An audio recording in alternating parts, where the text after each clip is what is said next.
দেৱকী প্ৰভু গলে বুঝে একেবাৰে গভীৰ চিন্তাত মগ্ন আমি জানো তাৰ কিবা অভিধান কাম কৰব দেৱকী প্ৰভু ভয়ঙ্কৰ বিপদৰ ৰাজজননী পাই ব্ৰহ্মা আমি ৰুদ্ৰই উপায়হীন হৈ পৰিছো নাৰায়ণ নাৰায়ণ প্ৰভু হঠাৎ মহাকাল আবিৰ্ভাৱ হৈ এক ভয়ঙ্কৰ বিপদৰ আগজাননী দি গ'ল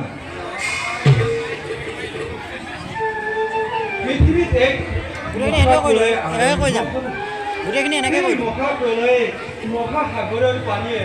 সমগ্ৰ পৃথিৱী ডুবাই পেলাব নাৰায়ণ প্ৰভু পৃথিৱী বুলিবলৈ একোৱেই নাথাকিব কেৱল দৈত্য আৰু অসুৰবিলাক বোলে মূৰ দাঙি উঠিব দেৱ নাৰায়ণ নাৰায়ণ প্ৰভু এই দৈত্যবিলাকক সংহাৰ কৰিবলৈ ৰুদ্ৰৰ মোক কিমান সময়ৰ প্ৰয়োজন প্ৰভু এই দুষ্ট দমন শান্ত পালন কৰিবইতো লাগিব প্ৰভু নাই নাই দেৱকী আচলতে আপুনি কথাটো বৰ পাতলকৈ ভাবিছে নাৰায়ণ নাৰায়ণ প্ৰভু ধ্বংস হৈ যোৱা সৃষ্টিক পুনৰ গঢ় দিয়াটো জানো ইমান সম্ভৱ হ'ব অবশ্যই ঠিকই প্রভু মহাপ্রলয় পরে পৃথিবীর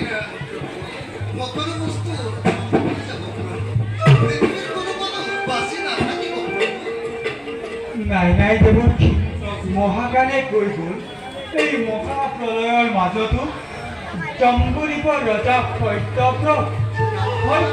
বোলে বাচি থাকিব দেৱকী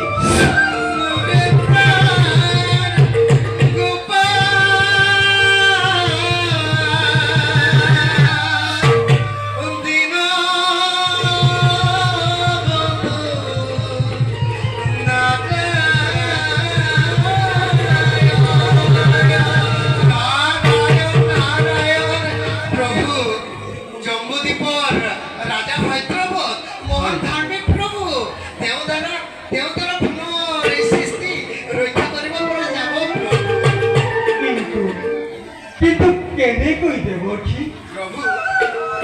মহাপ্ৰলয় আৰম্ভ হওয়াৰ আগে পৃথিবীৰ যত বেদান্ত আছে সকলবোৰ সংগ্ৰহ কৰি ৰাখিবলৈ সত্যব্ৰত ৰজাৰ কল আৰু জীৱ জন্তুবিলাক কিদৰে ৰাখিব লাগে সেইবিলাক যাতে ধ্বংস নহয় তাৰ পৰিকল্পনা কৰিলে এই বিৰল দিয়া সৃষ্টি পুনৰ ৰক্ষা কৰিব পৰা যাব প্ৰভু অৱশ্যেই দেৱকী তাৰ পৰিকল্পনা আমি কৰিছোঁ যদিও সময়ত আমি তাক কৰিম ব্যৱহাৰ কিন্তু দেৱকী আপুনিও এনেদৰে মাজে সময়ে আহি আমাক বুদ্ধি ভৰসা দি যাবলৈ